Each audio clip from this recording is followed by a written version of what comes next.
ಸಹೋದರ ಯೋಗಾಚಾರ್ಯ अशोक आर्य जी ಅವರಿಗೆ आमंत्रण ನೀಡ್ತಾ ಇದ್ದೀನಿ। अशोक आर्य जी, आज के सायंकालीन सत्संग में आपका हार्दिक स्वागत है। तो पुनः एक बार शंखनाद करते हुए आज की सत्संग का शुभारंभ करें। सुबह शंख नहीं था, इसीलिए थोड़ा आवाज भी कम हो। अभी आ गया तो आ जाएगा।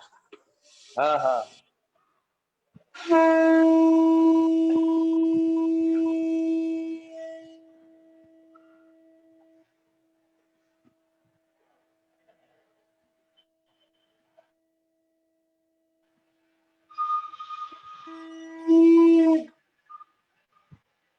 ठीक है।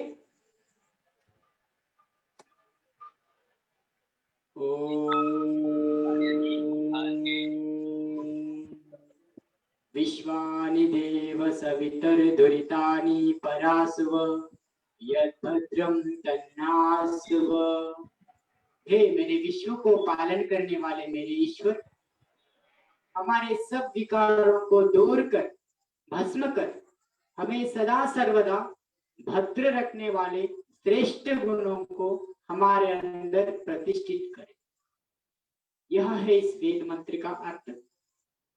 आज हम अष्टांग योग के बारे में पता करेंगे, जो पतंजलि महर्षि ने 8 अंगों के रूप में सब दुनिया को जो एक श्रेष्ठ मार्ग बताए, वह है अष्टांग योग का मार्ग पतंजलि महर्षि द्वारा। ऐसे तो अनेक मार्ग होते हैं। एक घर जाने के लिए अनेक, एक पीछे से भी रास्ता होता है, एक कांटों से भी रास्ता होता है, लेकिन घर को जाने वाला एक जो गेट वाला रास्ता, वही रास्ता सच्चा होता है, सरल होता है, सुलभ होता है, श्रेष्ठ होता है। इसलिए यह पतंजलि योग अष्टांग योग का मार्ग जो है, यही एक मात्र घर को जाने वाला सीधा रास्ता है। हम घर के पीछे से भी जा सकते हैं और कांटों के ऊपर से भी जा सकते हैं, लेकिन वो कष्टदायक होता है। जो घर के पीछे से बाजू से उल्टे पुल्टे रास्ते को जाने वाले को चोर रास्ता कहते हैं, लेकिन अच्छा रास्ता एक ही है, वह है पतंजलि अष्टांग योग का मार्ग का। यानी दूसरे मार्ग में ये बताना चाह रहा हूं कि अनेक मार्ग, कुछ लोग कहते हैं कि अंगूठी पहनो हो जाएगा, कुछ यंत्र पहनो हो जाएगा, केवल नाम जपो हो जाएगा। इस तरह के अनेक मार्ग हैं, लेकिन जो पतंजलि महर्षि द्वारा प्रतिपादित जो अष्टांग योग का मार्ग है, वह है यम, नियम, आसन, प्राणायाम, प्रत्याहार, धारणा, ध्यान, समाधि। ये 8 अंगों से युक्त है अष्टांग मार्ग, जो पतंजलि महर्षि द्वारा योग मार्ग। केवल आसन करना, केवल प्राणायाम करना, केवल व्यायाम करना, केवल मेडिटेशन करना, ये योग नहीं हो सकता है।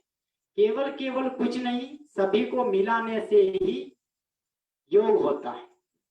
जो सब मिलते हैं योग कहते हैं, जो जुड़ता है उसी को योग कहते हैं। क्या जुड़ना? इस आत्मा को उस परमात्मा से जोड़ना ही योग है। वियोग यानी अलग होना, योग यानी जुड़ना। ये 8 जुड़ने से ही योग होता है। यम, पहला होता है यम, दूसरा नियम, आसन, प्राणायाम, प्रत्याहार, धारणा, ध्यान, समाधि, ये अष्टांग। वो यम जो होता है, ये यम वो यम नहीं है, दैट इज अनदर यम, ये दूसरा यम है। यानी यम का अर्थ होता है हरण करने वाला। यम का अर्थ हम किसी को हरण लेते, जो वो यम है वो प्राण का हरण करता है। ये यम जो है हमारे विकारों का, षड विकारों का, पंच विकारों का नाश करने वाला, हरण करने वाला, यह यम का अर्थ, जो हरने वाला।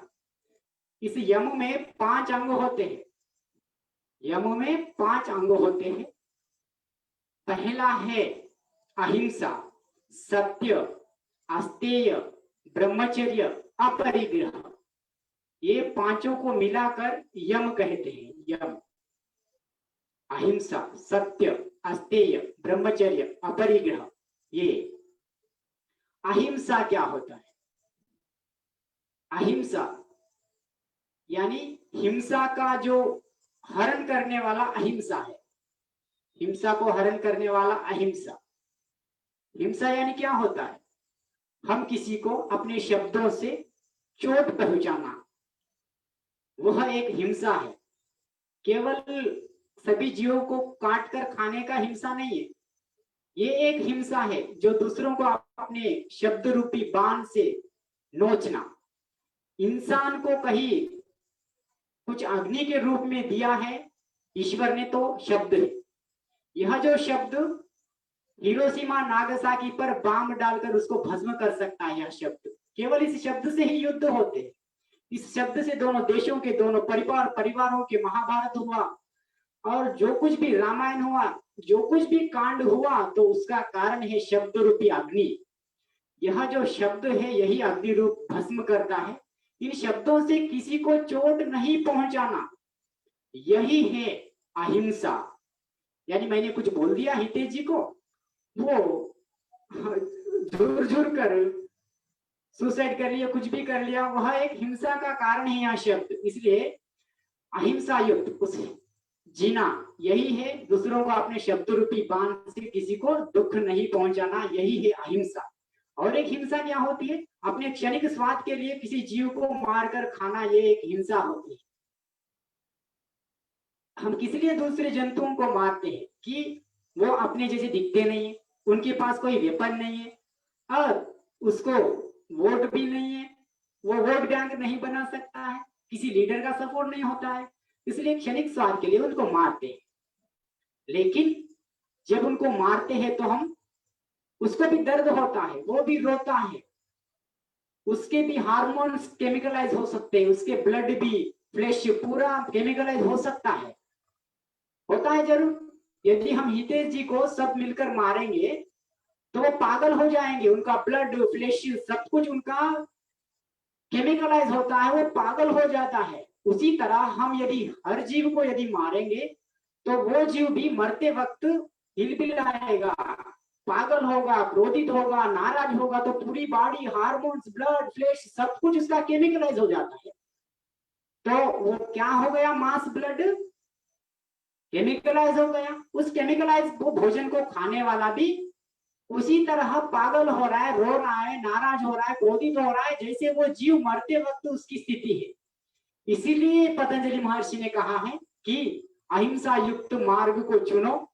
यम बताया है कि हिंसा को हरण करने वाला अहिंसा जो है, उस अहिंसा के मार्ग पर चलो। यह है यम में पहला अंग, अहिंसा। दूसरा है अहिंसा के बाद सत्य। जो सत्य मार्ग पर चलता है वो कभी नाराज नहीं होता है, वो कभी टेंशन डिप्रेशन के मार्ग, वो पागल हो ही नहीं सकता है।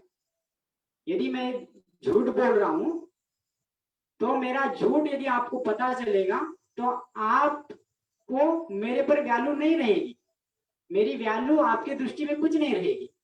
और मुझे जब भी आप दिखोगे तो मैं टेंशन में हो जाता हूं कि मैं इनके आगे झूठ बोला हूं। एक बार बोला है झूठ, और दूसरे बार भी, तीसरे बार, पांचवें बार वो तो भी पकड़ा जाएगा झूठ।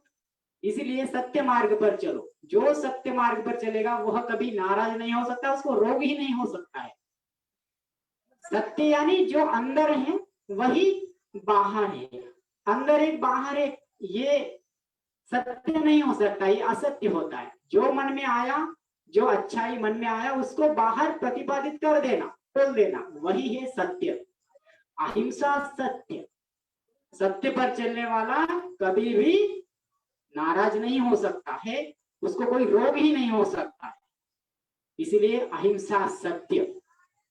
फिर अस्तेय, तेय यानी चोरी करना, किसी को लूटपाट करना, किसी पर दृष्टि के रूप से किसी को, अपने आचरण से या दृष्टि से किसी पर गंदी सोच रखना, यह स्तेय है। इसलिए इस स्तेय को हरण करने वाला अस्तेय है।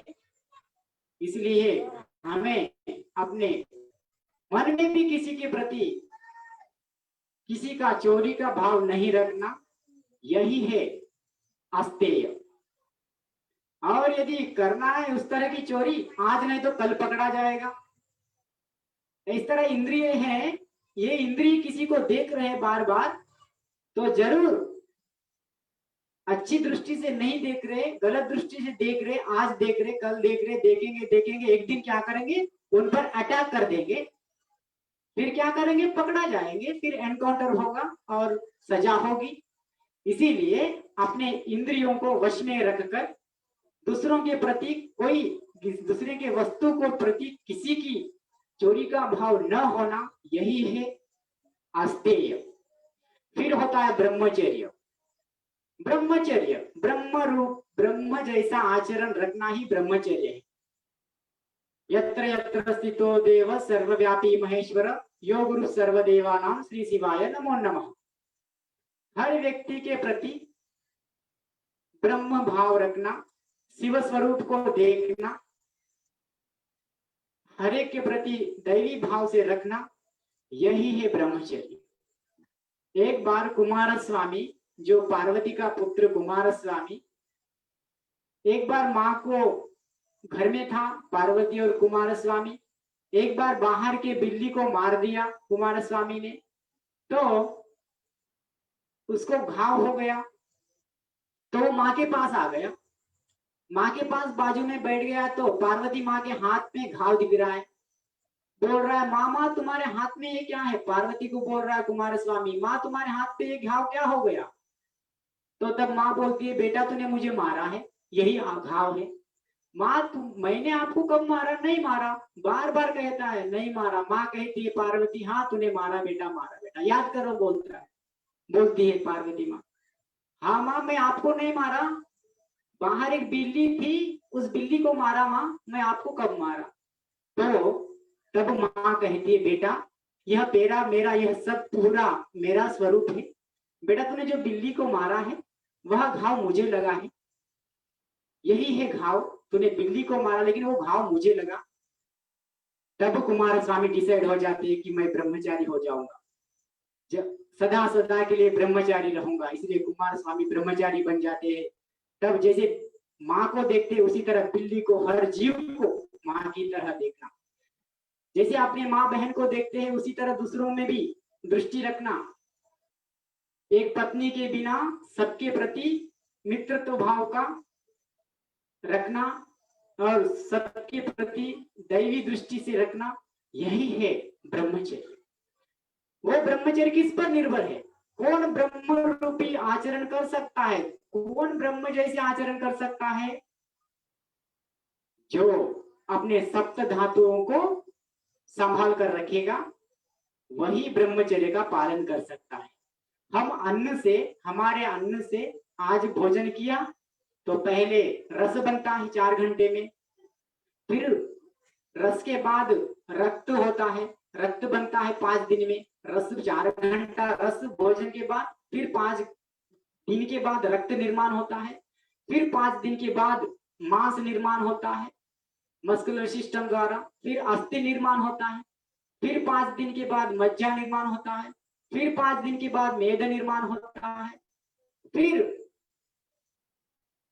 30 दिन को स्पर्म ओवम रज और शुक्र बनते हैं, रज और वीर्य बनते हैं 30 दिन के बाद, भोजन के 30 दिन के बाद।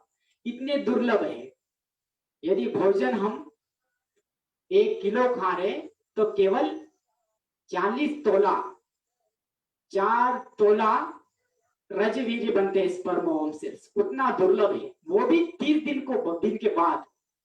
सो इसका संभालना ही, यही दैवी दृष्टि है, यही दैवी भाव का कारण है। इसलिए हर एक के प्रति हम अच्छी दृष्टि से रखना, यही ब्रह्मचर्य है।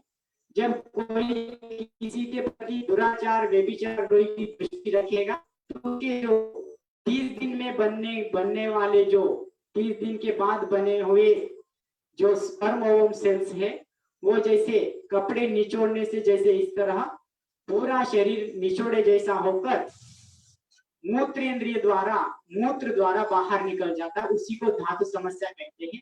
जिसको धातु समस्या होती है, आचरण नहीं रख पाते हैं, फिर ऐसे लोगों की दृष्टि बिगड़ जाती है। सो दृष्टि यदि बिगड़ गई तो फिर उनका आचरण बिगड़ जाता है। यही अब्रह्मचर्य है। जो एक व्यभिचारी कभी देश का संभालना नहीं कर सकता है, दूसरों का भलाई कुछ नहीं कर सकता है। इसलिए अब हर एक ब्रह्मचारी को, हर एक योगी को, योग शिक्षक को ब्रह्मचारी बनना आवश्यक है। जो पवित्र दृष्टि से रखेगा वही श्रेष्ठ शिक्षण दे पाएगा, आचरण कर पाएगा। यही वेद मंत्र भी कहते हैं, ब्रह्मचर्येण तपसा राजा राष्ट्रम विरक्षति, आचार्य ब्रह्मचर्येण ब्रह्मचारी न विच्यते।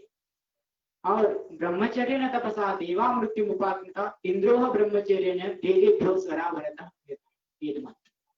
जो ब्रह्मचर्य का पालन करता है वह राजा ही अपने राज्य का पालन कर सकता है। और जो आचार्य, एक योगा गुरु ब्रह्मचर्य का पालन करता है तभी जाके अपने शिष्यों को योग सिखा सकता है।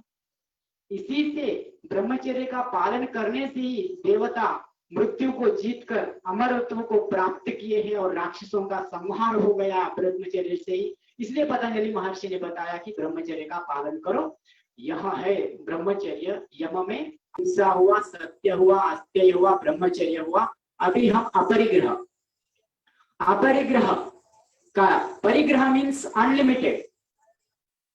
अनलिमिटेड जो कुछ भी हो वह दुखदायी होता है। चाहे मोबाइल का अनलिमिटेड डाटा हो, चाहे अनलिमिटेड पैसा हो, और जो कुछ भी हो, कुछ लोग लिमिटेड न रखते हुए, सैलरी से संतुष्ट न होते हुए अलग से रिश्वत लेता है। जो रिश्वत लिया हुआ खाने पीने में गंवाता है, अपने पत्नी को नेकलेस लेता है, फ्लैट खरीदता है, उसमें गड्ढे फंसता है।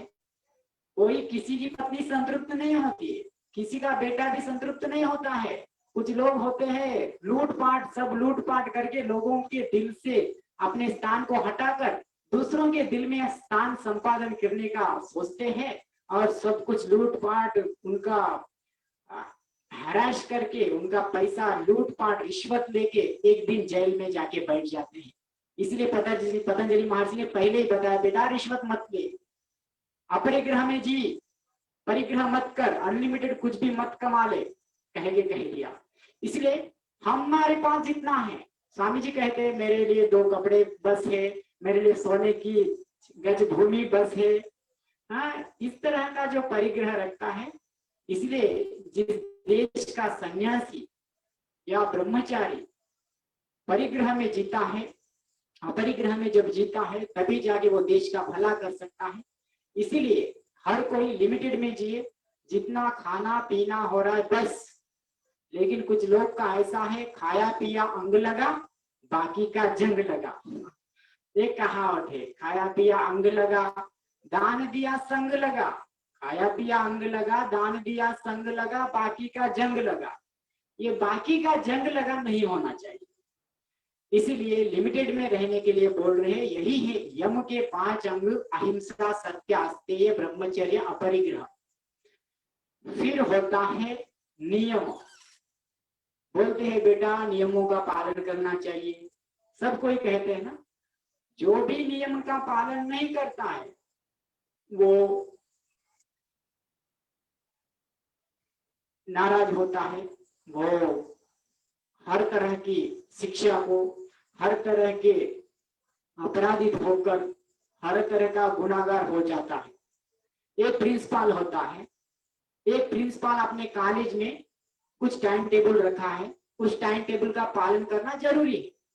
जो उस टाइम टेबल का पालन नहीं करेगा वो क्या करेगा, 2 दिन बोलेगा, 3 दिन बोलेगा, चौथे दिन क्या करेगा, टीसी देकर भगा देगा। बेटा जा, मेरे कॉलेज में तुझे प्लेस नहीं है क्योंकि मेरे नियमों का पालन तू नहीं कर रहा है टाइम टेबल का। वह ईश्वर, वह प्रिंसिपल है इस दुनिया का। उस दुनिया के प्रिंसिपल के इस कॉलेज में हम छात्र हैं, उसके भी कुछ नियम हैं, उसके नियम भी कोई पालन नहीं करेगा तो वो भी झेलेगा। और ये तो टीसी देकर भेजा है, और ये भी ईश्वर भी टीसी देकर भेजेगा हॉस्पिटल। फिर दूसरी जगह एक बच्चे को, एक छात्र को, कॉलेज के छात्र को यदि टीसी मिली तो दूसरे कॉलेज में एडमिशन मिल सकती है। लेकिन यहाँ उस ईश्वर यदि टीसी देगा तो फिर कोई बचाने वाला नहीं, कोई दूसरी जगह हमें एडमिशन नहीं मिलेगा, डायरेक्ट स्वर्ग या नरक किसी ने देखा नहीं, यही नरक भोग रहे, यही स्वर्ग भोग रहे लोग। इसीलिए जो अच्छाई के मार्ग पर नियम का पालन कर रहा है वही यही स्वर्ग भोगेगा, जो इसका पालन के विरुद्ध जाएगा यही नरक को भोगेगा, इसमें कोई संदेह नहीं।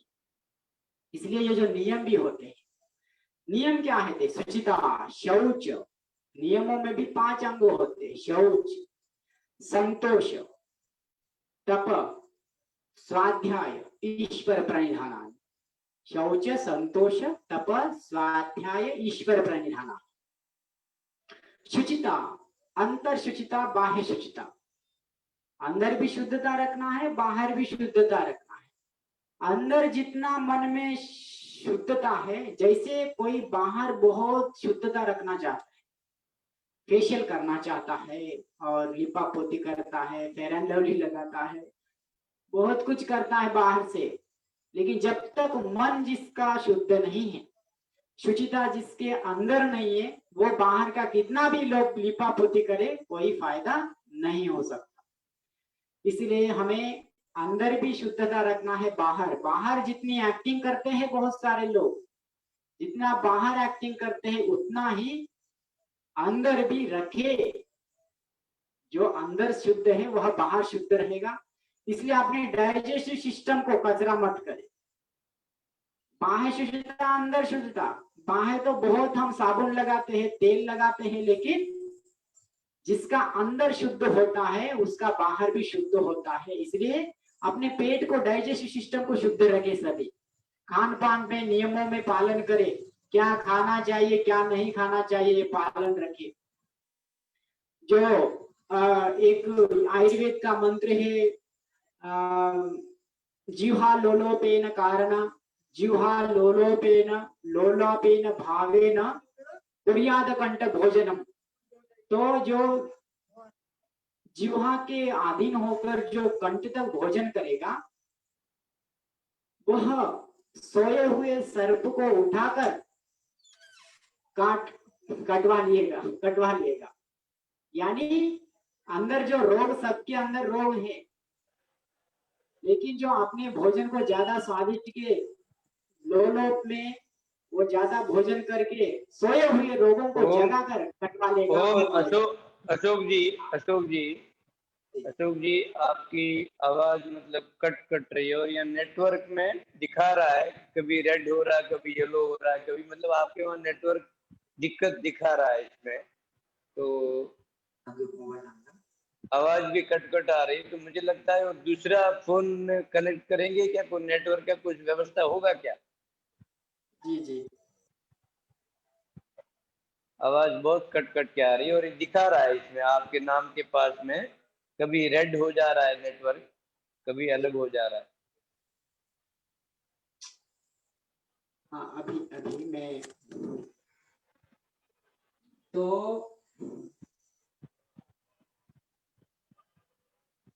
अभी आ रहा है क्या? हाँ ठीक है।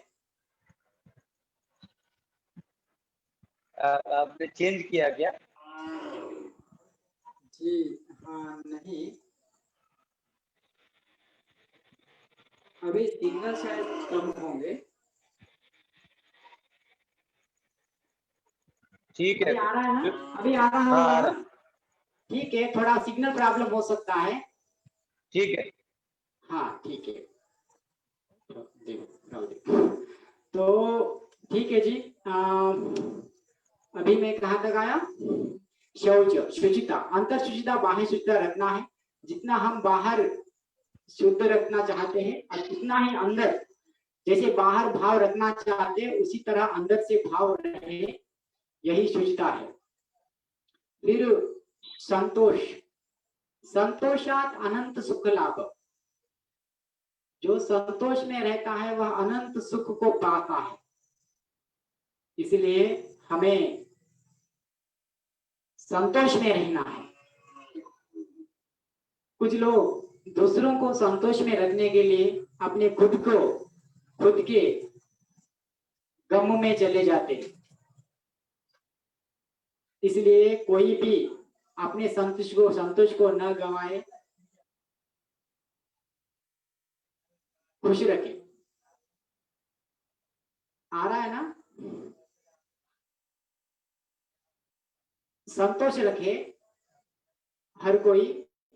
संतोष करने के लिए, संतोष रहने के लिए क्या क्या करना पड़ेगा? सेवा करना पड़ेगा। सेवा में ही संतोष है। सेवा करने में सुख शांति संतोष है। जो सेवा नहीं कर पाएगा वो सुख शांति को नहीं प्राप्त कर सकता। इसलिए हमें सेवा का अवसर ढूंढता रहना चाहिए। मैं एक बार कर्नाटक से आ रहा था, बीदर से, और किसी योग शिक्षक ने मुझे, उनकी कक्षा में जाने से किसी ने मुझे शाल पहना दी। तो मैं सिकंदराबाद स्टेशन पे उतर गया तो वहां एक बूढ़ा ठंडी को शिविंग हो रहा था, उसके शरीर में कुछ नहीं था शरीर पर। तो मैं सोचा ईश्वर मुझे अच्छा अवसर दिया, तो मैंने उसके शरीर पर चादर रख दिया। तो पता है उस दिन इतना संतोष हुआ मुझे, बहुत अच्छी नींद लगी मुझे। और किसी को वाटर देना और किसी को भोजन खिलाना, तो उसमें बहुत संतोष होता है। संतोषात अनंत सुख लाभ। इसलिए संतोष का अवसर ढूंढता रहना है। केवल हा हा हा हंसने से संतोष नहीं होगा, उस हंसने का कारण ढूंढना है। हम किस कर्म करने से हंस सकते हैं। इसलिए हमें हंसते रहने के लिए जो कर्म कर सकते हैं उस कर्म को चुन चुन कर करना है। मैं सुबह शाम योग कक्षा चलाता हूँ, गांव गांव जाकर योग सिखाता हूँ, तो मुझे अनंत सुख मिलता है। मैं क्योंकि संतोष में रहता हूँ, तो इसलिए मैं कभी रोगी नहीं होता हूँ। जो संतोष में जीता है वह कभी रोगी नहीं हो सकता। इसलिए संतोषात अनंत सुख लाभ। हमने नियमों में बताया शौच, संतोष, फिर तप। तप करना है। तप, तप यानी सर्दी गर्मी, सुख दुख, लाभ हानि, कभी भी हो बस मस्त रहो, यही है तप। अभी सर्दी आया और गर्मी आया, कभी भी एसी में है तो फिर वो तप नहीं है। कभी बहुत धूप काल है, कभी भी एसी की उसे आदत पड़ गई और साले के शादी में जाना था, एसी से दूर होकर धूप में साली को शादी में गया, आज मेरे यार के शादी है करके नाचने लगा और शाम को आ गया, हॉस्पिटल एडमिट हो गया और रोगी हो गया। यह तप का प्रतिफल नहीं है। इसलिए परिमित से ज्यादा कोई भी सुख का भोग न करे। जो आदि विलास आदि से लोभित हो जाता है कोई, तो वह तप नहीं हो सकता है। इसीलिए मैं तो कभी भी नीचे सोता हूँ, यह एक तप है। जो नीचे सोता हूँ उसको कभी बैक पेन नहीं होता है। इसलिए हर कोई योग शिक्षक नीचे सोए तो ज्ञान जागृत होता है। और थोड़ा थोड़ा खाना और गर्मी का सहन करना, सर्दी का सहन करना और बारिश में भीगना, ये जो सब है यह तरह तरह के तप का परिणाम है। मैं कहीं जाता हूं तो कोई बोलते हैं हमारे यहाँ सोफा सेट है, यहाँ सो जाओ, हमारे यहाँ एसी है। तुम्हारे घर में एसी होगी, दूसरे घर में एसी नहीं होगी। आपके घर में सोफा सेट होगा, दूसरे के घर में सोफा सेट नहीं होगा। तब मुझे नाराज होना पड़ेगा, तब मुझे नींद नहीं लगेगी। इसलिए मुझे तप करना है। कहीं भी जाओ नीचे सोना है, बिना फैन के सोना है, बस यही तप है। इसी तप से आप हर परिस्थिति में, विकट परिस्थिति में और सुखी सरल स्थिति में भी आप स्थिर रहोगे। यही है तप। इसलिए तप का हर कोई तपस्वी बने। तपस्वी बनने वाला ही, पैसा आया तो सुख हंसेगा नहीं, पैसा जाएगा तो रोएगा नहीं। आया गया फिर भी शांत रह गया, यही है तप। लाभ हुआ हंसा, हानि हुई रोया, यह तप नहीं है। जो तप करेगा वो नाश हुआ तो भी वो रोएगा नहीं, खुद का बेटा मरेगा तो भी रोएगा नहीं, दूसरे का बेटा भी रोएगा मरेगा तो रोएगा नहीं। बता दीजिए कोई दुनिया को कितने लोग मर रहे हैं, क्या कोई सबके लिए रो रहा है? क्यों? इसके जीवन में तप नहीं है। मोह, क्रोध, काम, लोभ बढ़ा लिया। अपनों के प्रति। इसलिए वो मर रहा है तो रो रहा है, दूसरा रो रहा है तो मर रहा है तो हंस रहा है। इसलिए कोई अपना मरे या दूसरा मरे, कभी भी सुखी रहे, हंसते रहे, संतोष में रहे, तपस्वी बने, यही तप है जी। तप। फिर स्वाध्याय। स्व अध्याय, जो खुद का अध्ययन करना। हितेश जी कैसे है, भंवरलाल गुरु जी कैसे है, नहीं नहीं, तू कैसा है पहले ये देख लेना, यही स्वाध्याय है। तो फिर ये कैसे पता चलेगा मैं कैसा हूं, ये कैसे पता चलेगा? उपनिषद का अध्ययन करने से, वेद अध्ययन करने से, भगवत गीता पठन पाठन करने से। यह जो शास्त्र ग्रंथ जो ये हमें बताएगा, स्वाध्याय करेगा, तू कैसा है ये बताएगा, स्व अध्याय करवाएगा। स्व अध्याय, दूसरा कैसा ये नहीं, मैं कैसा हूं इसका अध्ययन करना, इसी को स्वाध्याय। इसलिए हर कोई सुबह से लेकर शाम तक, इसलिए सुबह शाम ध्यान करते स्वाध्याय। सुबह शाम, मैं सुबह से क्या क्या किया, मुझसे क्या क्या गलती हुई सुबह से, जो मुझसे सुबह से आज तक गलती हुई अभी तक, मैं कल इसको रिपीट नहीं करूंगा। जो मुझसे सुबह से लेके अभी तक अच्छा कर्म हुआ, मैं उसको जरूर कल उससे ज्यादा करूंगा, इससे ज्यादा। इसी तरह स्वयं आंकलन करना, यही स्वाध्याय है।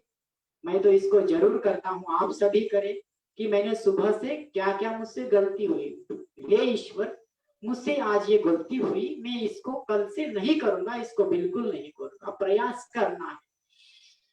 यह है स्वाध्याय। इसके लिए भगवत गीता का अध्याय करना पड़ेगा, स्वाध्याय, और सब कुछ करना पड़ेगा। देखिए, जो जैसे चश्मा पहनेगा दुनिया उसको वैसे ही दिखाई देगी। इसलिए दूसरा कैसा है, दूसरों को देखने का प्रयास बिल्कुल मत करो। यदि आप गंदे व्यक्ति के गंदे आचरण को यदि देख रहे हैं, तो वह गंदे आचरण आपको गंदा बना देंगे, अंधा बना देंगे। इसीलिए अपने आचरण से दूसरों को आचरण सिखाए, केवल व्याकरण नहीं। इसलिए अपने माता पिता भी, यदि माता पिता, पता है बच्चे बिगड़ने का कारण माता पिता है। वो बच्चे बचपन से गर्भाधान संस्कार इसलिए है कि 3 महीने से लेकर एक बच्चा 3 महीने से लेकर 9 महीने तक माँ के पेट में ही सब कुछ ऑब्जर्व करता है, बेटा क्या कर रहा है, माँ क्या कर रही है। माँ जो भी देखती है, सुनती है, बोलती है, वह सब कुछ अपने बेटे के अंदर वो रूपांतरण होता रहता है, सीधा प्रसारण। तो बताइए, पैदा होने के बाद वो बच्चा माता पिता को ऑब्जर्व नहीं करेगा क्या? इसीलिए माता पिता अपने बच्चों के आगे अपना आचरण ठीक रखना है, तो बच्चे जरूर अच्छे होंगे। इसीलिए अपने आचरण से माता पिता अपने बच्चों को आचरण सिखाए। इसलिए माता पिता पहले स्वाध्याय करे, स्वाध्याय करके अपने अध्ययन से, स्वाध्याय से, अपने आचरण से अपने बच्चों को आचरण सिखाए, यही स्वाध्याय है। फिर शौच संतोष, तप, स्वाध्याय, फिर ईश्वर प्रणिधानानि। ईश्वर प्रणिधानानि, सरेंडर हो जाओ, किसी के प्रति सरेंडर हो जाओ। किसके प्रति? ईश्वर के प्रति। यदि एक कोई नौकर है तो अपने मालिक के प्रति सरेंडर होना है।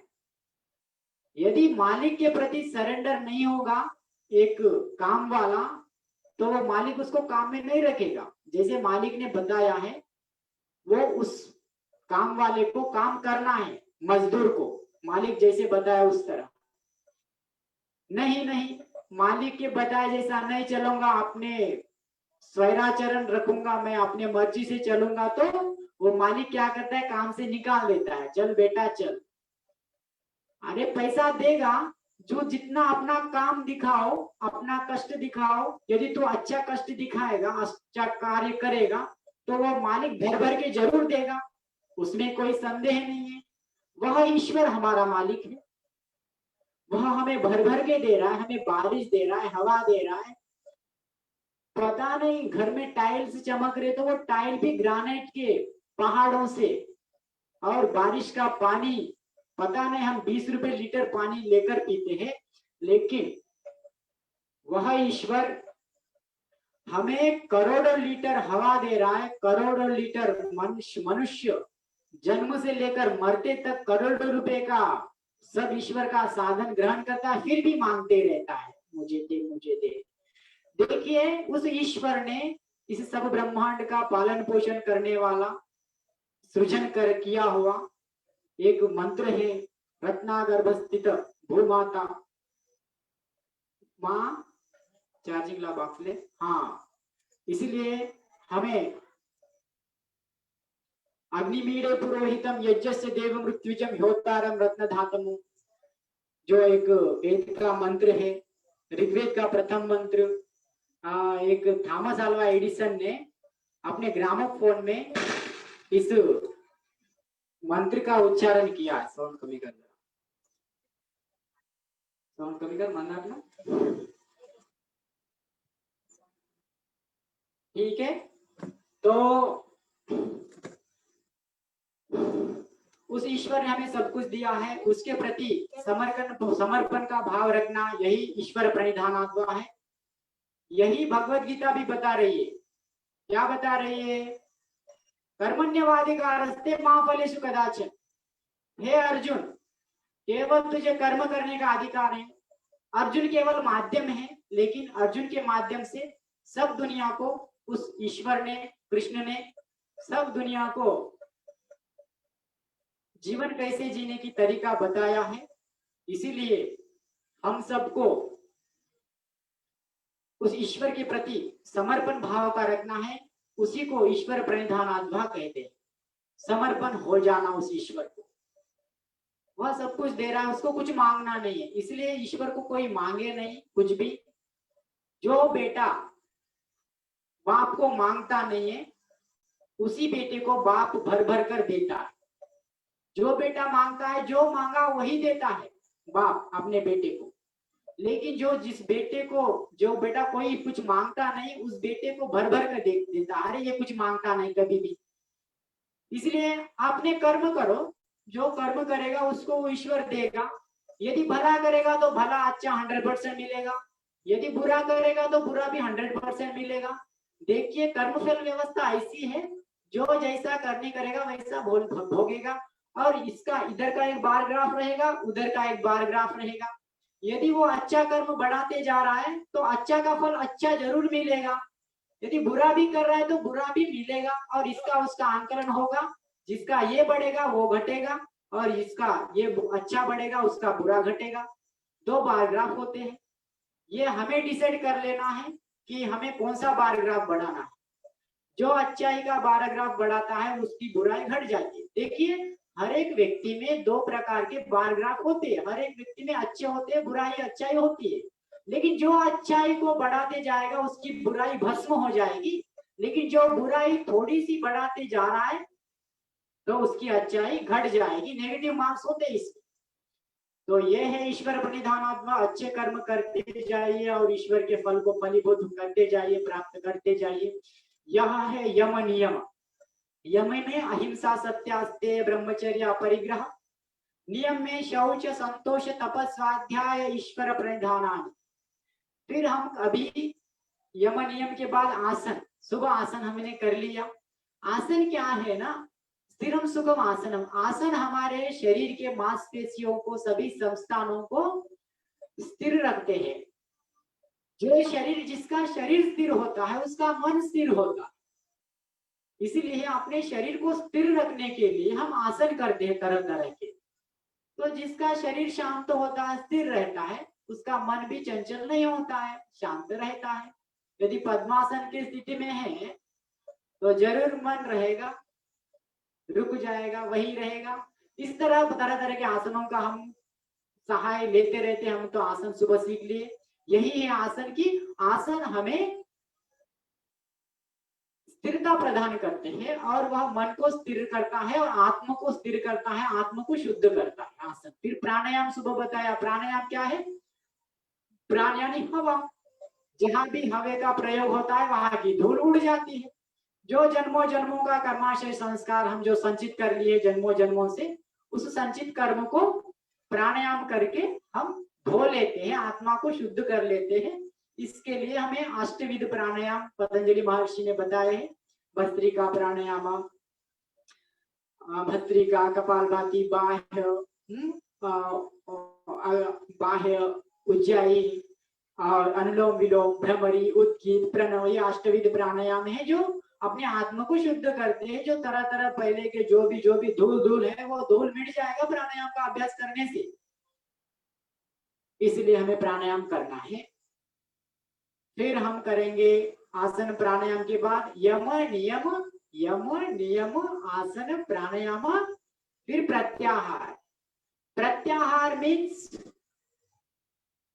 यह एक मन होता है इस शरीर का ड्राइवर। ये उपनिषद में एक मंत्र है, आत्मानं रथिनं विद्धि मनः प्रग्रहमेव च।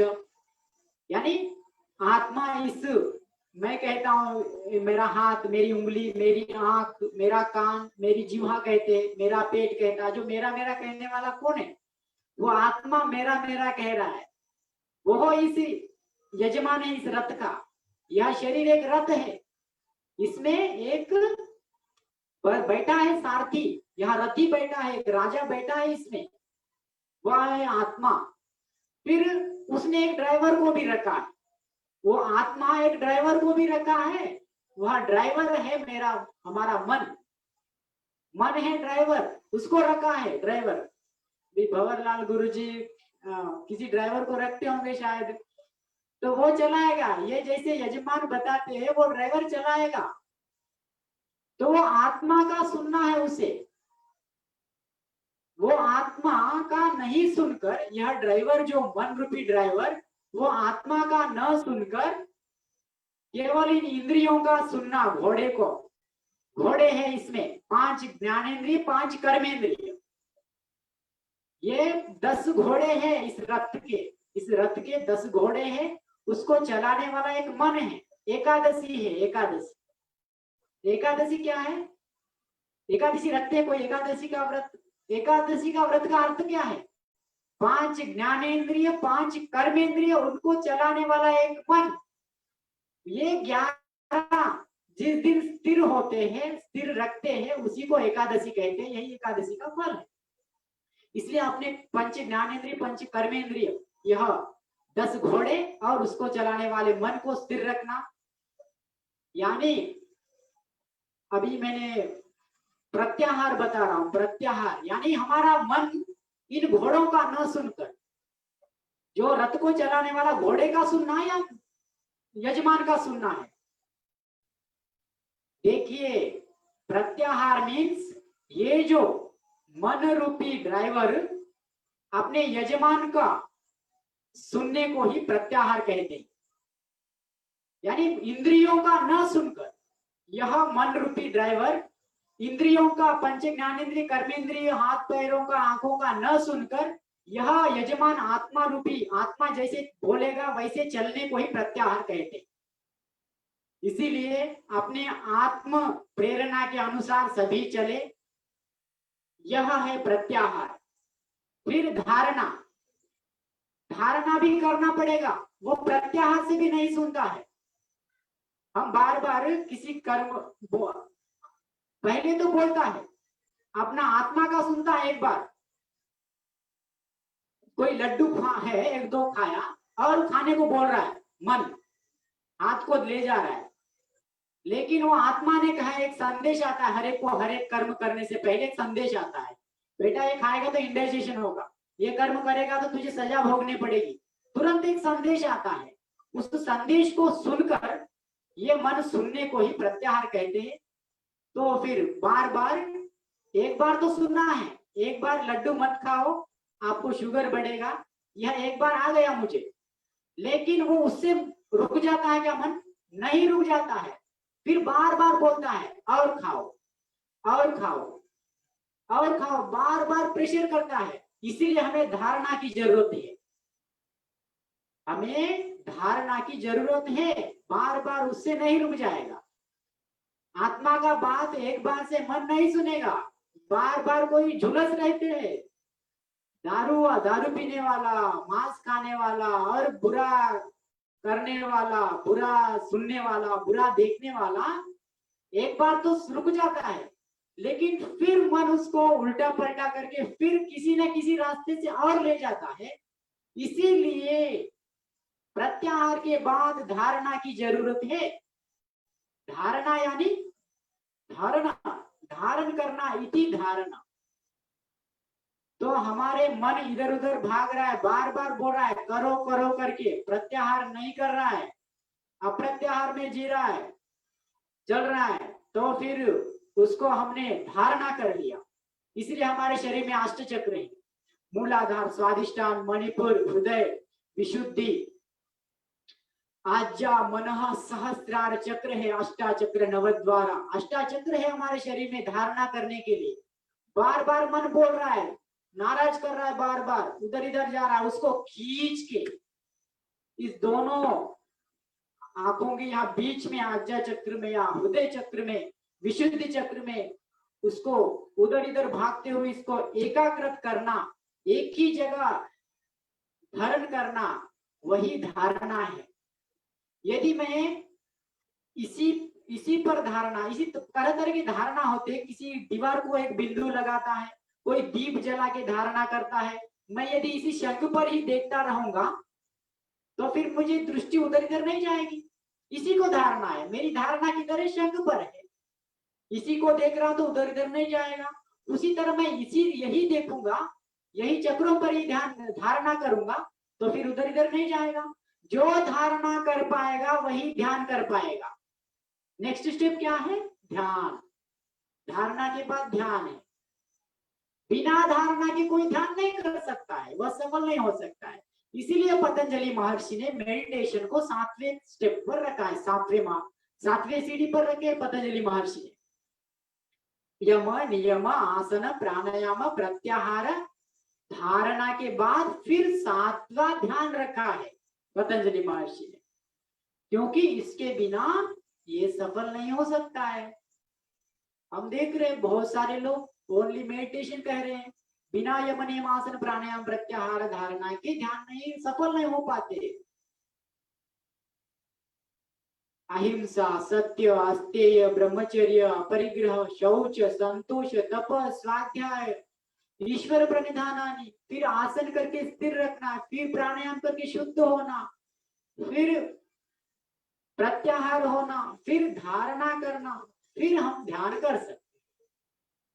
मन उधर इधर जा रहा, हम धारणा नहीं कर रहे, लेकिन आंखें बंद करना। Meditation means not only I close position but enlight your third eye, that is meditation. तीसरी आंख का खुल जाना, यही है मेडिटेशन, यही धारणा, फिर यही ध्यान है, यही समाधि का सफलता है। यदि हिंसा युक्त आचरण है, सब कुछ है, यम, नियम, आसन, प्राणायाम नहीं है, मोटापा बड़ा है, मुझे कुछ लोग बोलते हैं मैं 2-2 घंटे ध्यान करता हूँ, किडनी खराब हो गई, लीवर खराब हो गई। इस तरह नहीं करना है। आसन प्राणायाम करके अपने शरीर को स्थिर रखना है, फिर ध्यान करेंगे तो हमें कोई दिक्कत नहीं हो सकती। आचरण ठीक नहीं होके यदि केवल आंख बंद करेंगे तो हमारा मन यदि हैदराबाद में, टॉलीवुड बॉलीवुड में रहेगा तो फिर कैसे ध्यान कर सकते हैं। आंखें बंद कर, इधर पैर हिलेगा, उधर ही पैर हिलेगा, शरीर इधर उधर हिलेगा, आसन करके प्राणायाम करके स्थिर नहीं है तो फिर कैसे ध्यान कर सकते हैं। इस तरह 1 घंटा इधर उधर डुलते डालते रहेंगे फिर भी ध्यान नहीं हो पाता है। लेकिन दंड बैठक करो और आसन प्राणायाम करो तो देखिए तुरंत ध्यान 5 मिनट में लग जाता है, स्थिर हो जाओगे। धारणा, तुरंत धारणा करोगे तो तुरंत ध्यान लग जाता है। ध्यान कुछ लोग तो 5 मिनट तो कर सकते हैं, 10 मिनट तो करते हैं, लेकिन दिन भर अपना आचरण बिगड़ता है। कारण क्या, यम नियम का पालन नहीं है। इसलिए पतंजलि महर्षि मेडिटेशन, ध्यान जरूर करना है, बिना ध्यान के कोई सफलता नहीं है, लेकिन केवल ध्यान नहीं है, यम नियम 6 का पालन करके फिर ध्यान करेंगे तो अच्छा रहेगा। इसलिए सभी पहली स्टेप है, दूसरी स्टेप, तीसरी, चौथी, पांचवी, छठवीं, बताइए फर्स्ट क्लास के बिना कोई 7वीं कक्षा में जा सकता है? 7 स्टेप है, पहले स्टेप से एकदम जंप करेंगे तो क्या होगा, गिर जाएंगे। हमें पहली सीढ़ी, दूसरी, तीसरी, चौथी, पांचवी, छठवीं, छठवीं, फिर 7वीं स्टेप इजी हम जा सकते हैं। इसीलिए हमें ध्यान जरूरी है, लेकिन ध्यान ये 6 स्टेप चढ़ने के बाद हमें ध्यान करेंगे तो अच्छा लगेगा। ध्यान केवल 5 मिनट नहीं करना है, दिन भर ध्यान, हर कर्म में ध्यान लगा के करो, यही ध्यान है। इसलिए मैं तो दिन भर ध्यान में रहता हूँ। उस ईश्वर मुझे हवा दे रहा है, पानी दे रहा है, मुझे जन्म दिया, मुझे हर जगह पालन पोषण कर रहा है, हर व्यक्ति से मेरी सेवा करवा रहा है, मुझे सेवा करवा रहा है सबका। मैं इसी ध्यान में रहता हूँ, आनंद रहता हूँ। हाँ, इस तरह ध्यान रहना है, दिन भर ध्यान रहना है, दिन भर शांत रहना है। केवल आंखें थोड़ी देर बंद करके बाद में अपना आचरण बिगड़ना, यह ध्यान नहीं हो सकता है। ठीक है जी, यह है ध्यान। फिर धारणा, ध्यान करने वाला ही समाधि को प्राप्त कर सकता है। जो मेडिटेशन करते हैं 7वीं स्टेप जाने के बाद ही हम समाधि को प्राप्त कर सकते हैं। What is samadhi? Some changes in our life, that is called samadhi. हमारे जीवन में कुछ परिवर्तन आना वही समाधि है। पहले दारू पी रहा था, पहले हत्यारा था, या पहले कुछ भी था, लेकिन अभी साधना से यम नियमासन प्राणायाम प्रत्याहार धारणा ध्यान करके फिर बदल गया जीवन में, तो वही समाधि है। हमारे जीवन में कुछ परिवर्तन घटित होना वही समाधि है जी। ठीक है, इस तरह हर कोई समाधि को प्राप्त हो सकते हैं, लेकिन ये पतंजलि अष्टांग योग का मार्ग है, यह समाधि का सरल सुगम रास्ता है। देखिए, बिना कष्ट का कुछ भी नहीं हो सकता है, बिना कष्ट के कोई भी फल को प्राप्त नहीं कर सकता। इसीलिए ये सभी पालन करते हुए समाधि को प्राप्त हो, वही मोक्ष का अधिकारी। जो समाधि को प्राप्त होता है, मोह माया सबसे मुक्त हो गया, षड विकारों से मुक्त हो गया, और किसी पर कोई आस नहीं है, बस पैसों पर आस नहीं, कुछ पर किसी पर भी आस नहीं है सब कुछ, फिर भी उनके प्रति प्रीति नहीं है। रहने के बाद भी जैसे कीचड़ है, लेकिन कमल है कीचड़ में, उस कमल को बिल्कुल कोई भी कीचड़ लग ही नहीं सकता उस कमल को। इस तरह कोई कोई इस संसार को कीचड़ मानता है, तो उस कीचड़ होगा तो भी आप कमल के जैसे उस कीचड़ न लगने की स्थिति वही समाधि स्थिति है। जो उस तरह समाधि स्थिति को प्राप्त होता है वही मोक्ष का अधिकारी है। मोक्ष क्या है? पुनरपि जननम पुनरपि मरणम नहीं होगा, उसी को मोक्ष कहते हैं। इसीलिए अंतमति सो गति, अंत में जैसी जिसकी मति होती है उसकी गति वैसी हो जाती है। इसलिए अंत की मति को सुधारने के लिए हम इतना अष्टांग योग का पालन करते हैं, समाधि को प्राप्त करने का प्रयास करते हैं। उस तरह का जो अपने जीवन में परिवर्तन शुद्ध होता है, तो वो समाधि को, केवल समाधि यानी गड्ढा खोदकर बैठ जाना नहीं है। हाँ, ये भी समाधि है, लेकिन वो यदि जल में डुबाएंगे तो भी वो कोई कुछ हड़बड़ाएगा नहीं, डरेगा नहीं, नाराज नहीं होगा। महाराष्ट्र के संत ज्ञानेश्वर महाराज हुए हैं करीब 700 साल पहले, वो 14 साल में उन्होंने समाधि प्राप्त की, तो वो सब शुद्ध हो गए। तो उनको एक पर्वत के, एक पहाड़ के बीच में ले जाके बंद कर दिए, तो वो शांति से अपने प्राण को, अपनी ज्योति को छुड़ा लेंगे। तो वैसे लोग उसको नींद पानी में डुबाओ, जल समाधि करो या मिट्टी में गाड़ो, कुछ भी करो, उनको कुछ नहीं लगता है। लेकिन जो यम नियम पालन नहीं है, कुछ पैसा इस पर उस पर आस है, किसी पर मोह माया है, काम क्रोध लोभ की इच्छा है, तो फिर उसको, यदि किसी को, ऐसे व्यक्ति को आप जल में डुबाओगे तो हटपटाकर मरेगा। गड्ढे में गाड़ोगे तो मार मार कर, कूद कूद कर, रो रो कर मरेगा, तो वो कैसे ईश्वर को प्राप्त कर सकता है? तो वो एक, जैसे इस तरह समाधि को प्राप्त किया हुआ इंसान जो है, सो वही आप उसको कुछ भी करो तो वो समाधि स्थिति में रहता है। इसलिए आप कुछ भी करो वो मोक्ष का प्राप्ति अधिकारी हो जाएगा।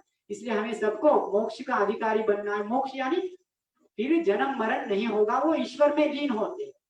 जहाँ ईश्वर के गुणों को प्राप्त करना यही समाधि है।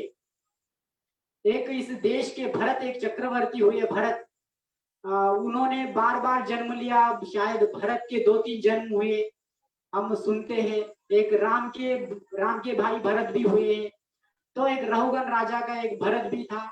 उन्होंने एक जन्म में हिरण का जन्म लिया। इसका कारण क्या था पता है? वो भरत राजा, वो भरत ऋषि बहुत शुद्ध हो गया, समाधि को प्राप्त हो गया, जंगल चले गया वैरागी बनकर।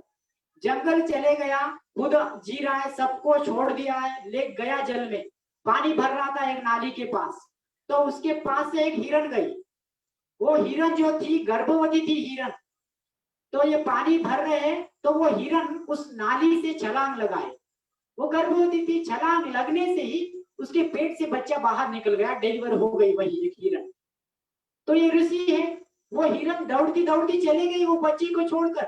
तो ये भरत वैरागी बड़ा, सभी मोह माया बंधनों से मुक्त हुआ, जंगल गया हुआ, ये उस हिरण को लेके गोद में बिठा लिया।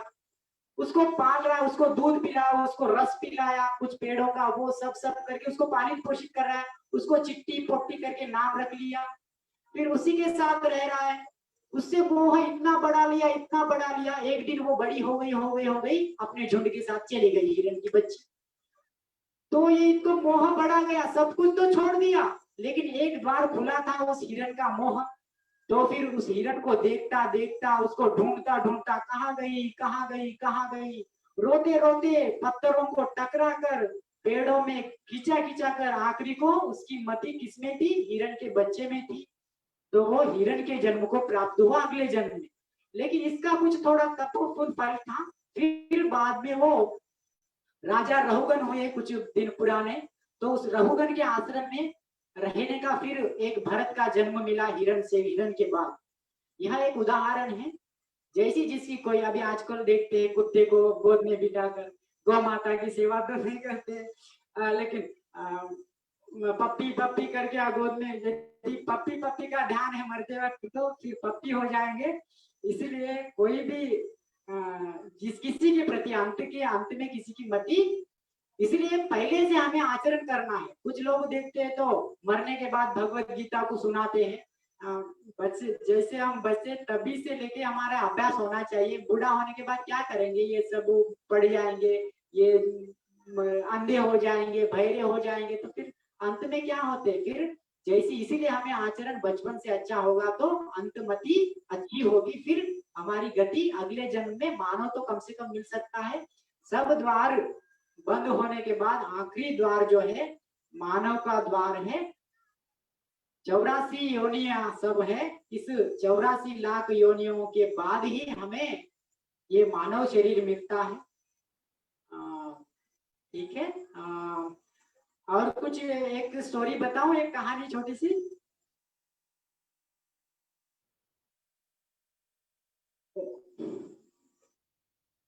ओ बताइए बताइए। हाँ, एक बड़ा सा कमरा होता है। 84 लाख योनियों का कैसा होता है चक्र, ये बता रहा हूं अभी। 84 लाख एक बड़ा सा हाल होता है। उस हाल में केवल एकमात्र दरवाजा होता है। उस दरवाजे से बाहर एक मंदिर होता है। उस मंदिर में भगवान होता है। उस भगवान के आगे एक अच्छा सा सोने का कप रहता है, गोल्ड मेडल रहता है उसके, उस मंदिर में। तो उसका एक क्या है, उसकी कंपटीशन क्या है? बेटा ये बड़ी हाल है, इसमें 84, इसमें 84 द्वार है सभी, लेकिन उसमें एकमात्र दरवाजा है, बाकी के सभी खिड़की है, विंडो, सब विंडो है। तो उसको बोलते हैं, उसके आपके आंखों पर मैं पट्टी लगा देता हूं। उस व्यक्ति की आंखों पर पट्टी बांध देते हैं और उसको बोलते हैं कि ये सब हाल घूमो आप, इस दरवाजे, इस किवाड़ को खोलकर आप, बाहर एक मंदिर है, उसमें भगवान है, भगवान के आगे एक प्राइज रखा है आपके लिए, यही आपकी जीत है, उस प्राइज को आप प्राप्त कर लो। तो उस इंसान को अंदर लॉक कर देते हैं, अंदर रख देते हैं, किवाड़ बंद कर देते हैं, अंदर से ही वो बंद कर देता है। फिर आंखों पर पट्टी बांध देते हैं, किवाड़ बंद कर उसको घूमने के लिए बोलते हैं, बेटा आप घूम घूम कर इस दरवाजे से बाहर निकलना। तो वो एक राउंड पूर्ण करता है, टच टच करते जा रहा है, दरवाजा आ गया, उसको छोड़ दिया, अभी विंडो को टच करते जा रहा है, 1 2 3 4 5 6 7 8 9 ऐसे 83 हो गए। ये 83 सब विंडो को टच किया, लेकिन जैसे एक द्वार आ गया, 84 द्वार आ गया, तो उसका पैर फिसल गया, पैर में पैर लगकर फिसल गया, गिर गया नीचे, फिर उठा, उठकर खड़ा होकर फिर उस विंडो को ही टच किया, फिर घूम रहा है, फिर घूम रहा है, घूम रहा है, घूम रहा है, जैसे ही द्वार आया उसने खुजल लिया, इस हाथ से खुजल लिया, फिर खुजली खुजली हुई, फिर वो खुजल लिया, फिर आगे जब आगे एक छलांग लगा दी और टच किया और विंडो ही आ गई। इस तरह बार बार बार घुमा घुमा, एक बार अच्छा रहा, कोई खुजली नहीं है, कोई छींक नहीं आई, कोई कुछ भी नहीं, अच्छा रखा है, आपने सावधानी से विवेकपूर्ण घुमा है, विवेकपूर्ण राउंड लगाया। बाद में इतने मेहनत के बाद, विवेकी होने के बाद, कोई खुजली ना होने के बाद उसको दरवाजा लग गया, फिर उस दरवाजे को खोला, बाहर गया, ईश्वर का दर्शन किया, फिर उस प्राइज को प्राप्त किया। ये क्या है? ये 84 रास्ता है, एक मानव का रास्ता है, बाकी के सब दूसरे योनिया है। मैंने कहा ना 84 लाख, हमारे ऋषि मुनि बताए थे कि 84 लाख योनिया है। मच्छर, गधा, कुत्ता, घोड़ा, यह सब कितने हैं? 84 लाख। घूमने के बाद द्वार से बाहर निकल पाया। ओम अशोक जी, वो द्वार आने लगा तो उसने क्या कर लिया? खुजल लिया। ओम अशोक जी, अशोक जी, सारे लोग, अशोक जी, अशोक जी, खाओ पियो मजा करो। ओम अशोक जी, अशोक जी, समय हो गया है, बस आप संक्षिप्त में पंचकोश और पंच प्राण थोड़ा अष्ट चक्र का बता दीजिए संक्षिप्त में। हमारे पंचकोश होता है, हमारे जो जीवन, मानव जीवन के ये पंचकोश होते हैं, ये पंचकोश पर ही मानव जीवन निर्भर है। केवल नाम जप भक्ति नहीं है, नवदा भक्ति होती है, और इन पंचकोशों के आधार पर ही वो नवदा भक्ति भी निर्भर है। पंचकोश क्या है? 5 कोश, अन्नमय कोश, अन्नमय कोश, प्राणमय कोश, मनोमय कोश, आनंदमय कोश, विज्ञानमय कोश, यह 5 कोश है। क्या है जी? कोई डायरी हो तो लिख लीजिए। अन्नमय कोश, प्राणमय कोश, मनोमय कोश, विज्ञानमय कोश, आनंदमय कोश, ये पंचकोश होते हैं। तो ये पहला अन्नमय कोश है, पंच धात्वाग्नि और सप्त धात्वाग्नि, पंचकोशाग्नि, सप्त धात्वाग्नि से जो बना है स्थूल शरीर, जो त्रिदोषों से युक्त है, यह है त्रिदोषों से युक्त पंचभूताग्नि, सप्त धात्वाग्नि, सप्त धातु से और पंच भूतों से बना, और त्रिदोषों से ये जो है यह अन्नमय कोश है, स्थूल शरीर। फिर दूसरा प्राणमय कोश, ये प्राणमय कोश में ये प्राण होते, 5 प्राण, प्राण, अपान, उदान, व्यान, समान। प्राण, अपान, उदान, व्यान, समान, ये है प्राण, पंच प्राण। इसके भी पंच उप प्राण, वो क्या है? डिफरेंट भाग को देख लेते, जैसे नाभि से लेके मूलाधार तक ये जो है अपान, फिर समान नाभि तक, यहाँ कंठ से लेके नाभि तक एक समान, फिर कंठ से लेकर यहाँ अज्जा सहस्रार तक ये व्यान। इस तरह प्राण, अपान, उदान, व्यान, समान, ये पंच प्राण होते हैं। इसमें भी पंच उप प्राण होते हैं, नाग, कूर्म, कृंकल, देवदत्त, धनंजय, ये भी अपने सूक्ष्म अंगों का श्वास कहाँ कितना कैसे जाना, हिचकी लगाना, डकार आना, ये सब जो है ये उपप्राण के ये सब चलायमान है, ये प्राणमय कोश है। फिर मनोमय कोश, मनोमय कोश मन और अहंकार, मन अहंकार और उसके सहित हमारे जो 5 कर्मेंद्रिय, वाक, पानी, पानी यानी हाथ, पानी, फिर पाद पैर, फिर पायु उपस्थेंद्रिय, यह जो कर्मेंद्रिय है 5, ये पंच कर्मेंद्रिय और मन और अहंकार, इनको इन सबको हम मनोमय कोश कहते हैं। फिर विज्ञानमय कोश होता है, चौथा विज्ञानमय कोश। पंचकोश में चौथा विज्ञानमय कोश जो है ये बुद्धि और चित्त, बुद्धि और चित्त और उन पर ज्ञानेंद्रिय, उनके साथ जो ज्ञानेंद्रिय होते हैं, ज्ञानेंद्रिय क्या होते हैं?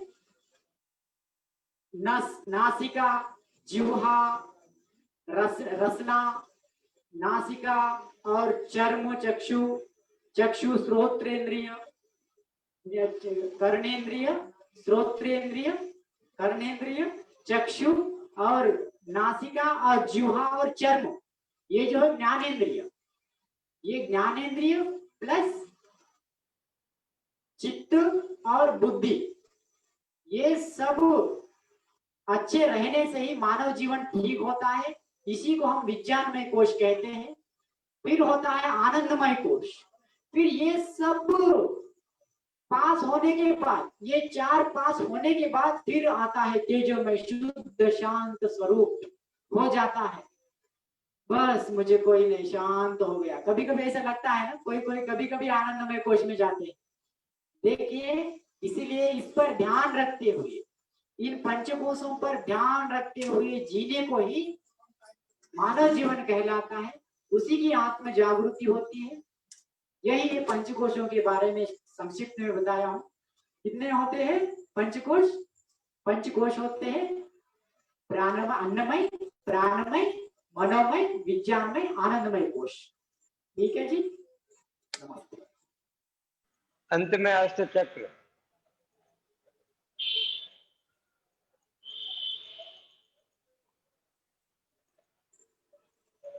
ओम, एक भजन। हाँ नहीं, संक्षिप्त में अष्ट चक्र का बता के भजन। अष्ट चक्र, हाँ चक्रों के बारे में पूछ रहे ना? हाँ हाँ, हमारे शरीर में अष्ट चक्र होते हैं जो रीढ़ की हड्डी पर, हड्डी के आधार लेकर रहते हैं। अष्ट चक्र जो रीढ़ की हड्डी के अंत में हमारा जहां मल द्वार होता है, मल द्वार के पास एक चक्र होता है, वह मूलाधार चक्र होता है। जो जो वो लाइट जब जलते हैं तो हमें पता है जहां अग्नि प्रज्वलित होती है वहां का कचरा जल जाता है। तो जैसे ही जिसका मूलाधार चक्र प्रज्वलित होता है तो मूलाधार के पीछे जो बाजू आजू आसपास जो भी होता है वह सब विकारों को नष्ट कर देता है। मूलाधार चक्र जागृत होने से, प्रज्वलित होने से लाइट्स होते हैं। जहां लाइट होता है वहां अंधकार नहीं होता है। तो इसीलिए हम कुछ प्राणायाम करके, ध्यान करके वहां हम प्रज्वलित करना चाहते हैं। तो रीढ़ के अंत में मूलाधार चक्र होता है। फिर वहां उसके बाद मूलाधार चक्र के बाद अपने नाभि के नीचे स्वादिष्टान चक्र होता है। तो कपालभाति करते वक्त हम मूलाधार चक्र या स्वादिष्टान चक्र पर ध्यान रखते हुए करेंगे तो जो जिसका स्वादिष्टान चक्र, मूलाधार चक्र प्रज्वलित होता है, जागृत होता है, तो उसको कोई व्यसन बिल्कुल नहीं रहेंगे। शराब पीने का कुछ भी एडिक्शन बिल्कुल नहीं रहेंगे उसको। यही है स्वादिष्टान चक्र के फलीभूत होना। इसलिए जो नाभि के नीचे होता है स्वादिष्टान चक्र, फिर नाभि के पास होता है मणिपुर चक्र। और जिसका स्वादिष्टान चक्र जागृत होता है ना, उसको कोई धातु समस्या नहीं होती है बिल्कुल। और जो भी रिप्रोडक्टिव संबंधी समस्या, रिप्रोडक्टिव बीमारी जो प्रजनन संस्थान के जो भी रोग है वो बिल्कुल नहीं होंगे स्वादिष्टान चक्र जागृत होने से। इसलिए स्वादिष्टान चक्र जिसको भी प्रजनन संस्थान के रोग है, इंपॉर्टेंट की प्रॉब्लम है, वो मूलाधार और स्वादिष्टान चक्र पर ध्यान रखते हुए करें। फिर नाभि के पास होता है मणिपुर चक्र, वहां भी मणिपुर चक्र जो नाभि के पास होता है, बोलते हैं ना रावण का प्राण कहाँ था, नाभि के पास। हाँ, सबकी शक्ति नाभि के पास है, इसीलिए कपालभाति जो करेगा प्राणायाम उसमें अपरिमित शक्ति, तब रोग भस्म होते हैं। तो मणिपुर चक्र, हम जैसे एक बौली है, बौली में एक पत्थर डालने से जैसे रिंग रिंग रिंग रिंग इस तरह हो जाते, उसी तरह जिसका मणिपुर चक्र जागृत होता है तो उसके पूरा शरीर वाइब्रेट होता है। तो ये है मणिपुर चक्र, जिसके मणिपुर चक्र जागृत होता है तो उसके पेट की बीमारी खत्म, कुछ भी कोई बीमारी नहीं होती है, वह है मणिपुर चक्र नाभि के पास। फिर हम हृदय के पास, अनाहत चक्र होता है हृदय के स्थान में, उसी को अनाहत चक्र या हृदय चक्र कहते हैं। तो देखिए, जो प्राणायाम के वक्त, सूर्य नमस्कार करते वक्त भी हम स्वादिष्टान, हम सब चक्रों पर ध्यान करते हैं, सूर्य नमस्कार करते वक्त भी ध्यान। तो जो हृदय के स्थान पर ध्यान करेगा तो उसको हार्ट प्रॉब्लम नहीं है, आर्टिस्ट में ब्लॉकेजेस खत्म, आर्टिस्ट में जो ब्लॉकेजेस है वो खत्म, और जो भी आपकी हार्ट की संपत्ति, एंजियोग्राफी की जरूरत नहीं है, जिसका हृदय चक्र जागृत होता है वहां के सब, जब लाइट होगा तो फिर भस्म हो जाएगा सब बीमारी। हृदय चक्र या अनाहत चक्र कहते हैं। फिर विशुद्धि चक्र होता है गले के पास, इसीलिए जिसको भी थायराइड की समस्या है वो ध्यान विशुद्ध चक्र पर रखे, कंठ में, कंठ के पास यहाँ होता है विशुद्ध चक्र, विशुद्ध चक्र पर ध्यान करते हुए करें। ठीक है, फिर उसके बाद आज्ञा चक्र होता है यहाँ, दोनों ये जो है ना फोरहेड, यहाँ इसके इसीलिए हम यहाँ तिलक लगाते, यहाँ और यहाँ मन चक्र होता है, यहाँ आज्ञा चक्र, ये दोनों बौली के बीच में यहाँ चक्र होता है, वह चक्र है आज्ञा चक्र। जो आज्ञा चक्र पर ध्यान करता है उसके विचार स्थिर हो जाते हैं। अब मैंने कहा धारणा, उधर इधर मन नहीं भागेगा, बस यहाँ लगा रहेगा, यह जागृत हो जाएगा। बोलते हैं ना शिव जी का तीसरा अंग खुला, कोई अलग से कोई तीसरा अंग नहीं था शिव जी का, बस बहुत सारे लोगों ने लगा दिया, लेकिन जो ज्ञानाग्नि, जो ज्ञान ज्योति, ज्ञान का आंख जिसका खुल जाता है वही तीसरा आंख खोलना है। वह तीसरा आंख कहाँ है, यहाँ है तीसरा आंख, जहाँ बिंदी लगाते हैं, यहाँ आके रुक जाता है। एक्चुअली एक कहानी होती थे, जब कृष्ण जी ने भीम को भेजा तो भीम ने एक विचित्र दृश्य देखा, बड़े बड़े पहाड़ पत्थर गिर के पड़ रहे, लेकिन छोटे से तिनके में आकर रुक गया, बड़े बड़े पत्थर भी। वो क्या है तिनका, ये तिनका है। यहाँ तिनका आने के बाद बड़े बड़े आपत्ति हो, बड़े बड़े विकार हो, यहाँ रुकने से, छोटे से तिनके से सब रुक जाते हैं। यहाँ आज्ञा चक्र है, दोनों जहाँ बिंदी लगाते हैं, फिर उसके ऊपर यहाँ एक तिलक लगाते, यहाँ मन चक्र होता है। फिर अंत में होता है यहाँ सहस्रार चक्र, रीढ़ के अंत में, रीढ़ की हड्डी के अंत में सिर। तो फिर इस तरह जिसका सहस्रार चक्र, इस तरह अष्टा चक्र जिसके एक्टिवेट हो जाते हैं वह शुद्ध बुद्ध हो जाता है, फिर हो जाता है। इसके लिए क्या करना पड़ेगा, भोजन, आसन, प्राणायाम, प्रत्याहार, धारणा, ध्यान, समाधि, फिर अष्टांग योग में आना पड़ेगा। यही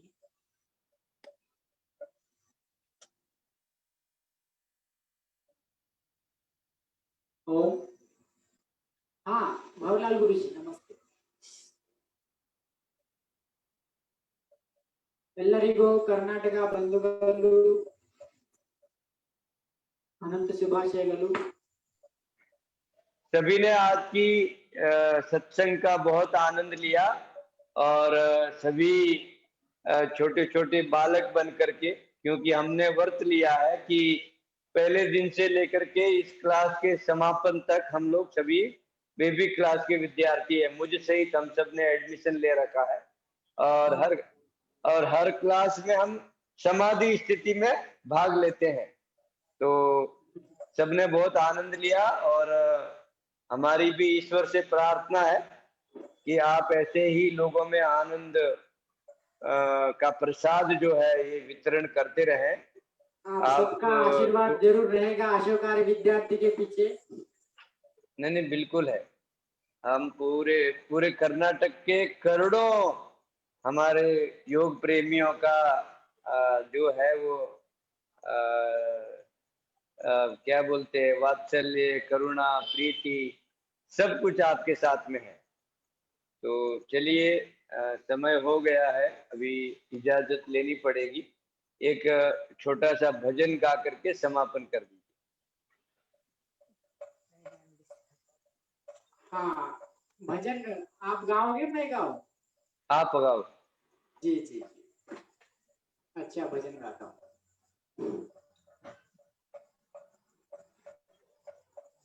गुरु कृपा नहीं पड़ी सड़क पर मेरा मैं जानू, हो गुरु कृपा नहीं पड़ी सड़क पर मेरा मैं जानू, बीज न बोए जाते कड़क पर मेरा मैं जानू, ओ बीज न बोए जाते कड़क पर मेरा मैं जानू, गुरु कृपा नहीं पड़ी सड़क पर, अरे गुरु कृपा नहीं पड़ी सड़क पर मेरा मैं जानू, बीज न बोए जाते कड़क पर मेरा मैं जानू, बीज न बोए जाते कड़क पर मेरा मैं जानू, अरे जहां वहां गुरु कृपा चाहिए बात बात पे जन गावे, जहां वहां गुरु कृपा चाहिए बात बात पे जन गावे, मगर का धन दौलत देने से गुरु कृपा आवे, अरे बड़ी है उसकी कीमत बाबा, बड़ी है उसकी कीमत बाबा, बाजार में नहीं मिल पावे, हो बाजार में नहीं मिल पावे, जन्म जन्म की पूंजी लगती सत्संगत तब मिल पावे,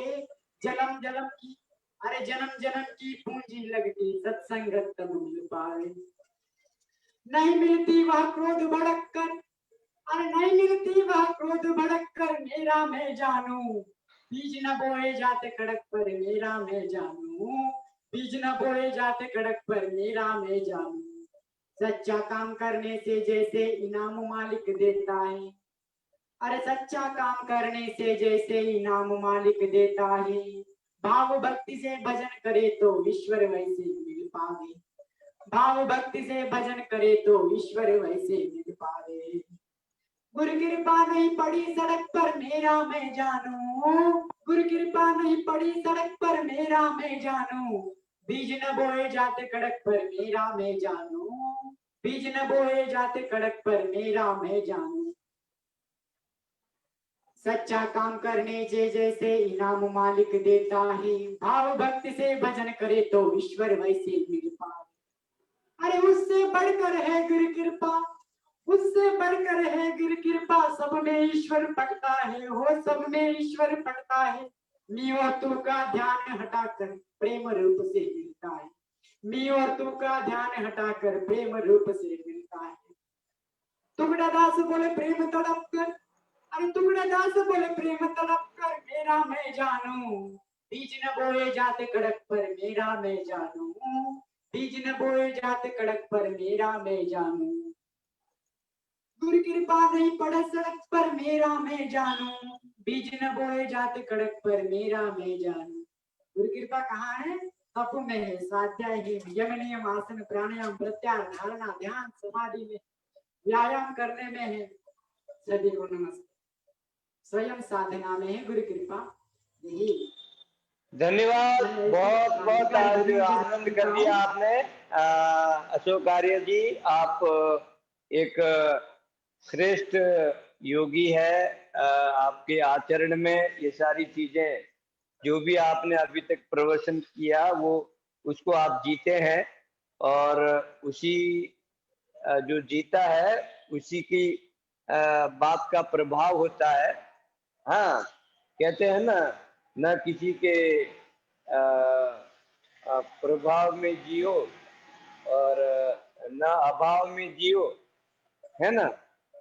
ये गुरु कृपा जिस पर हो जाती है तो वही सच्चा आनंद पा सकता है।